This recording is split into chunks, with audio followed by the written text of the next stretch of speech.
तो थामा मूवी के ट्रेलर को मैंने देखा और ये ट्रेलर कुछ ऐसे क्वेश्चंस को मुझे बता करके जाता है जो कि सीक्रेटली इस मूवी की स्टोरी को बता देते हैं। कौन कौन से क्वेश्चंस है आओ जानते हैं। जैसे कि इस मूवी में हमें रश्मिका मंदाना को कौन सा कैरेक्टर दिखाया गया है। आयुष्मान यानी आलोक को तो हमें वैम्पायर बता दिया गया है, लेकिन रश्मिका मंदाना को हमें चुड़ैल बताया गया है। हाँ, एक विच के तौर पे दिखाया गया है। उसकी क्या भूमिका होने वाली है उसके बारे में जानेंगे। और तो इस मूवी में हमें आलोक यानी आयुष्मान खुराना के दो रूप देखने को मिलने वाले हैं, एक हीरो वाला रूप और एक विलन वाला रूप। हाँ, नवाजुद्दीन सिद्दीकी असली विलन नहीं होने वाले। उसके बाद लास्ट में भेड़िया को दिखाया जाता है जो कि उसका बहुत बड़ा फॉर्म होता है। उनकी स्टोरी में क्या यूज होगा, किस पॉइंट पे होगी, उसके बारे में भी बात करेंगे। और तो लास्ट में हमें हैंड ऑफ गॉड यानी मुंजिया की भी एंट्री दिखाई जाने वाली है। तो क्या मुंजिया भी एंटर करने वाला है, इसके बारे में भी बात करेंगे। ऐसे ही कैसे बहुत सारे क्वेश्चन है जिसके बारे में हम इस वीडियो में बात करेंगे, जो लास्ट में हम इसकी स्टोरी को भी तुम्हें प्रेडिक्ट करके बताएंगे किस तरीके से इस क्वेश्चन से इसकी मूवी की स्टोरी पता चलती है। तो चलो इस वीडियो की शुरुआत करते हैं। तो जैसे कि देख सकते हो मैं इस नए इन्वायरमेंट में हूँ और अभी बहुत सारे कमेंट्स के बाद मैं सोचा कि चलो यार थामा के ट्रेलर के बारे में थोड़ा बात कर ही लेते हैं। सबसे पहला क्वेश्चन मेरे दिमाग में आता है कि यहाँ पर रश्मिका मंदाना बोल रही होती है कि तुम्हारा जन्म बैताल के रूप में हुआ है लोगों की रक्षा करने के लिए, लेकिन उसी वक्त नवाजुद्दीन सिद्दीकी आगे बोलता है कि घंटे की रक्षा। तो देखो यहाँ पर ट्रेलर वालों ने तुम्हें अच्छे से मैनिपुलेट किया है। यहाँ पर एक्चुअली रश्मिका मंदाना नवाजुद्दीन सिद्दीकी से नहीं बोल रही होती कि तुम्हारा जन्म लोगों की रक्षा करने के लिए हुआ है। वो एक्चुअली आयुष्मान खुराना यानी आलोक से बोल रही होती है, और ये उस वक्त बोल रही होगी जब आलोक को उसकी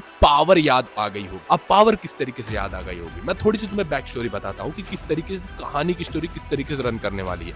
तो ये कहानी की स्टोरी दो टाइमलाइन में रन करेगी। एक बहुत ही पास्ट स्टोरी मतलब पुनर्जन्म की ये कहानी होने वाली। पुनर्जन्म मतलब ये कहानी शुरू होगी वैम्पायर ऑफ विजयनगर, पहले इसका नाम था इस मूवी का। विजयनगर की कहानी होगी जिसमें बहुत जमाने पहले एक वैम्पायर रहते थे एंड उस वैम्पायर में एज आलोक उस समय एक वैम्पायर था, लेकिन फिर वहां पर उस टाइम पे कुछ तो कांड हुआ जिसकी वजह से लोग मर गए। एंड अब प्रेजेंट स्टोरी चलेगी जिसमें आलोक का रीइंकार्नेशन होगा मतलब पुनर्जन्म होगा एंड रश्मिका मंदाना उसको उसकी पावर याद दिलाएगी। ये ओवरव्यू ऑफ द स्टोरी है, लेकिन अभी लास्ट में उसको अच्छे से स्टोरी इसकी मैं बताऊंगा। तो ये डायलॉग उसी में आता है जब रश्मिका मंदाना उसको उसकी पावर याद दिला रही होगी कि तुम वैताल हो और तुम्हारा जन्म लोगों की रक्षा करने के लिए हुआ। तो ऑब्वियसली वो जब याद दिलाएगी तो ऑब्वियसली यहाँ पर आलोक बोलेगा नहीं नहीं नहीं ऐसा नहीं है, मैं ये क्यों करूँगा। जैसे भेड़िया हर मूवी में दिखाया जाता है कि हीरो को जब उसकी पावर याद दिलाओ तो दुनिया भर के नखड़े करता है। उसके बाद अगला क्वेश्चन जो मैं इस ट्रेलर को देख करके मेरे दिमाग में आता है, यहाँ पर नवाजुद्दीन सिद्दीकी का जो कैरेक्टर दिखाया जाता है उसको पकड़ करके गुफा में डाल दिया जाता है। अब उसको पकड़ करके क्यों गुफा में डाला जा रहा है और किस लिए डाला जा रहा है। तो देखो नवाजुद्दीन सिद्दीकी के डायलॉग्स को समझ करके आ रहा है कि भैया वैताल ये भी है, लेकिन ये भैया फुल विलन जोन वाला है, मतलब इसको लोगों की रक्षा वक्षा नहीं करनी है, just don't give a fuck, इसको मस्त पावर चाहिए। लेकिन एक सबसे बड़ी चीज, इसको बोलना है कि मुझे थामा बनना है, मैं बनूंगा तुम सबका थामा। अब सबसे पहली बात मैं तुम्हें बता दूं कि इस मूवी का स्टार्टिंग में नाम था वैम्पायर्स ऑफ विजयनगर, फिर थामा हुआ THAMA,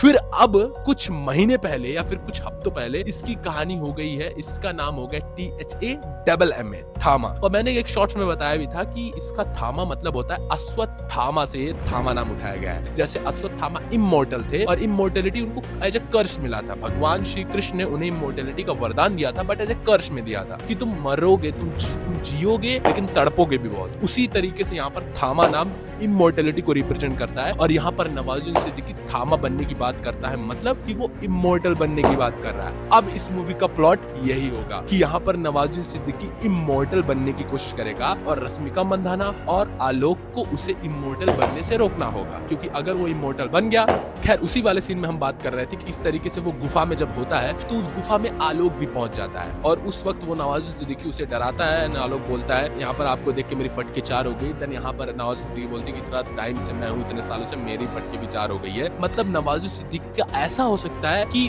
वैम्पायर्स ऑफ विजयनगर वाले टाइम पे उसी वक्त से लोगों के साथ, जो वो वैम्पायर ऑफ विजयनगर यानी पास्ट टाइम में ही वो लोगों के साथ धोखा किया होगा या फिर वहां के राजाओं के साथ धोखा किया होगा कि वो विलन कैरेक्टर है। देन उसे पकड़ करके इस गुफा में बंद कर दिया गया होगा, इतने साल से वो गुफा में कैद होगा। और फिर वहां पर ये जो हमारा आलोक है वो एक हिस्टोरियन होने वाला है। इनिशियली वो एक नॉर्मल बंदा होगा जो कि एक हिस्टोरियन होगा। हिस्टोरियन मतलब कि जो हिस्ट्री विस्ट्री पढ़ते हैं, जो जमीन की खुदाई वुदाई करते हैं, हिस्ट्रीज के बारे में जानते हैं, तो एज ए हिस्टोरियन होगा जो कि विजयनगर की खोज करने के लिए आया होगा। वो लोगों के मुंह से सुना होगा कि विजयनगर में पहले वैताल रहते थे, तो आया होगा एज ए हिस्टोरियन रिसर्च करने के लिए, और वो गलती से इस गुफा में पहुंच गया होगा। इस गुफा में उसकी मुलाकात हुई होगी नवाजुद्दीन सिद्दीकी से, और फिर यहाँ कुछ तो होगा जिसकी वजह से नवाजुद्दीन सिद्दीकी यहाँ से आजाद हो जाएगा। तो ये थोड़ा सा मैं कहानी तुम्हें बता दिया। अभी लास्ट में तुमको हर चीज अटैच करके बता दूंगा। स्टार्टिंग भले थोड़ी तुम्हें कंफ्यूजन हो रही होगी। उसके बाद इस ट्रेलर का अगला क्वेश्चन आता है कि एकदम लाल आंखें, आयुष्मान खुराना की एकदम लाल आंखें दिखाई देती हैं। ये उस वक्त की आंखें होगी जब first time Ayushmann Khurrana as as a full वैताल में ट्रांसफॉर्म हो रहा होगा।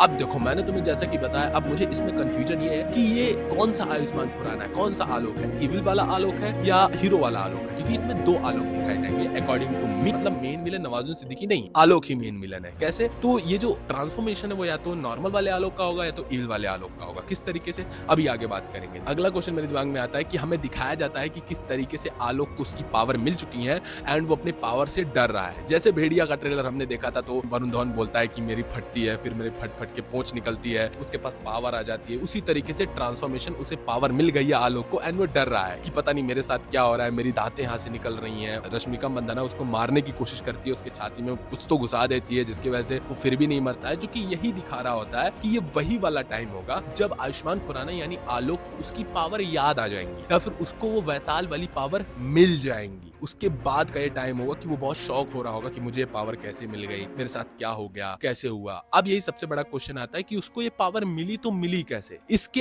अगले वाले क्वेश्चन में भी मैं तुम्हें बताऊंगा, लेकिन ये वाली चीज यही क्लियर करती है कि नॉर्मल सा टिपिकल से जैसे भेड़िया मूवी में दिखाया गया है कि कैसे वरुण धवन को जब पावर मिल जाती तो वो भी काफी शौक होता है कि मेरे साथ पता नहीं क्या हो रहा है, मैं भेड़िया कैसे बन जा रहा हूँ। यहाँ पर आलोक भी शौक होगा स्टार्टिंग में, फिर अगले सीन में दिखाया था कि वो इसी पावर के साथ कोप अप कर जाएगा, फिर उसको मजा आने लगा इसी पावर के साथ। वो भाई सूट वूट पहनने लगा या इधर उधर कूदने लगेगा, वो मौज करने लगा, अपने हाथों से कार को हटाते हुए दिखता है। चूंकि यही है, थोड़ा सा फेस दिखाया जाएगा इस मूवी में, किस तरीके से पहले वो ऑकवर्ड मोमेंट में था, फिर मजा आने लगा उसको पावर लेकर के। लेकिन वही सबसे बड़ी और अगली सीन आती है, यहाँ पर देखो कई सारे चमगादड़ उड़ते हुए दिखते हैं और वहां पर एक आदमी का पैर दिखाया गया है। लेकिन तुमको लग रहा होगा कि ये आदमी और कोई नहीं बल्कि दोस्तों ये आलोक नहीं है। इसके सामने थोड़ा सा देखो एक और बंदा खड़ा है, वो बंदा आलोक है। तो ये बंदा कौन है? जैसे उसके जस्ट अगले वाले सीन में दिखाया था कि आलोक पीछे मुड़ के देखता है और चमगादड़ उसके तरफ भी उड़ रहा है। मतलब वो आलोक की तरफ चमगादड़ नहीं उड़ रहे होते, आलोक के पीछे चमगादड़ उड़ रहे होते हैं। मतलब सामने जो खड़ा बंदा होता है वो आलोक है। ये बंदा कौन है? और यही पे मेरी थ्योरी आती है कि ये बंदा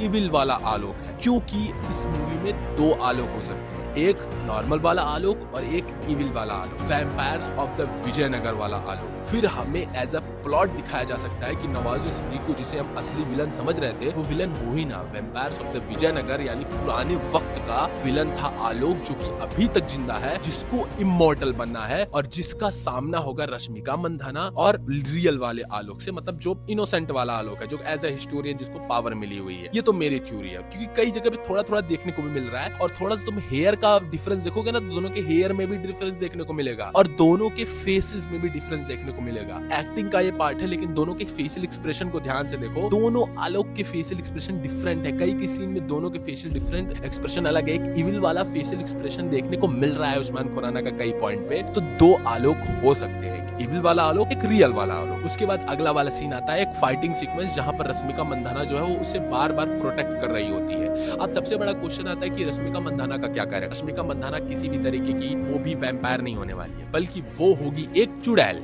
यस विच होगी, क्योंकि एक सीन में तुम्हें देखो उसके बड़े बड़े नाखून भी तुम्हें दिखाई देते हैं। तो इसी क्वेश्चन का सोल्यूशन यहीं पे तुम्हें मिल जाता है कि रश्मिका मंदाना का कैरेक्टर एक विच होने वाला है, यानी एक चुड़ैल का होने वाला है। और इसीलिए वो आलोक को उसकी पावर याद दिलाएगी, क्योंकि आलोक को उसकी जरूरत होगी। हाँ, स्टार्टिंग में रश्मिका मंदाना आलोक से मिलेगी और उसके अंदर उसके पावर को याद दिलाएगी। अब उस किस तरीके से भी उसकी पावर को याद दिला देती है, तो चमगादड़ से कटवा के उसकी पावर को याद दिलाएगी, या फिर उसके अंदर कोई पावर पहले से होगी, आलोक उसकी पावर के बारे में पता नहीं होगा स्टोरी को, तब वो याद दिलाएगी। लेकिन रश्मिका मंदाना ही वो लड़की होगी जो आलोक को हेल्प करेगी उसकी पावर को याद दिलाने में, क्योंकि वो चुड़ैल होगी तो उतनी पावरफुल है नहीं। तो वो प्रिपेयर कर रही होगी नवाजुद्दीन सिद्दीकी से लड़ने के लिए कि भाई हम लोग चलेंगे, लड़ेंगे, इसके लिए तुम्हें पहले प्रिपेयर करना होगा। तो ये मैंने इनडायरेक्टली तुम्हें प्लॉट बता ही दिया। अगला क्वेश्चन आता है भाई भेड़िया का सीक्वेंस, जहां पर हमें फुल फ्लेजेड खतरनाक वाला भेड़िया दिखाई देता है। अब ये भेड़िया किस टाइम पे आ सकता है? तो देखो एज अ कैमियो ही होगा, बहुत लंबा चौड़ा सीक्वेंस नहीं होगा, लेकिन अकॉर्डिंग टू मी ये जब नवाजुद्दीन सिद्दीकी से फाइट हो जाएगी एंड जब एंट्री होगी इविल वाले आयुष्मान खुराना की आलोक की, उस समय जब हमारा नॉर्मल आलोक मतलब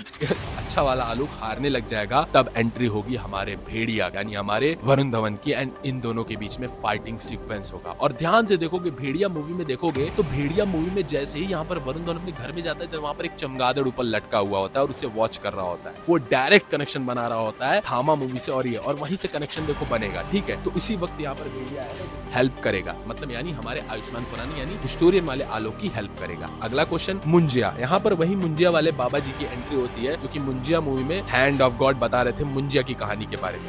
तो देखो मैं सीधा सिंपली बताऊं, मुंजिया इस मूवी में हमें नहीं दिखने वाला। हाँ, ये बाबा जी भले देखने को मिल जाएंगे या फिर पोस्ट क्रेडिट सीन में हमें कहीं मुंजिया को थोड़ा सा टीज कर दिया जाए, लेकिन मुंजिया कहीं भी नहीं आने वाला एज ए कैमियो के रूप में या फिर एंडिंग में प्रोटेक्ट करने के लिए या लड़ाई करने के लिए कहीं नहीं आने वाला। वो बस ये अंकल जी को दिखा दिया जाएगा जो कि बता रहे होंगे, जो कि परेश रावल को बताते हुए दिखते हैं कि किस तरीके से आयुष्मान यानी आलोक के अंदर से उस वैम्पायर वाले गुण को बाहर निकाला जाए, उसको हटाया जाए। एंड वो इनडायरेक्टली यही बताते हैं कि मुर्गी से ऑमलेट बना सकते हो, क्या ऑमलेट से मुर्गी बना सकते हो, जिसका मतलब यही होता है कि भैया ऑमलेट से मुर्गी तो मतलब अब या वैम्पायर वो बन चुका है, वैम्पायर से वो इंसान नहीं बनेगा, अब वो वैम्पायर ही रहेगा। तो कुछ तो बंदा सॉल्यूशन देगा, बिकॉज मुंजिया मूवी में उसने कुछ तो सॉल्यूशन दिया था मुंजिया को मारने के लिए, तो इसमें भी वो वही रहेगा, वो सॉल्यूशन देगा। लेकिन मुंजिया की एंट्री नहीं होने वाली है। मे बी उसके हीरो की एंट्री हो जाए या किसी की भी एंट्री हो जाए, लेकिन मुंजिया की एंट्री इतनी ईजी नहीं है। बट पोस्ट क्रेडिट सीन में भले थोड़ा सा दिखा दे, लेकिन एज अ स्पेशल कैमियो तुम भेड़िया को एक्सपेक्ट करो। अब इसके स्टोरी के बारे में बात कर लेते हैं। इतनी सारे क्वेश्चंस के बारे में हमने बात कर लिया, लेकिन इसकी स्टोरी क्या होगी? तो देखो दोस्तों, स्टोरी जितना मुझे पता चला, स्टोरी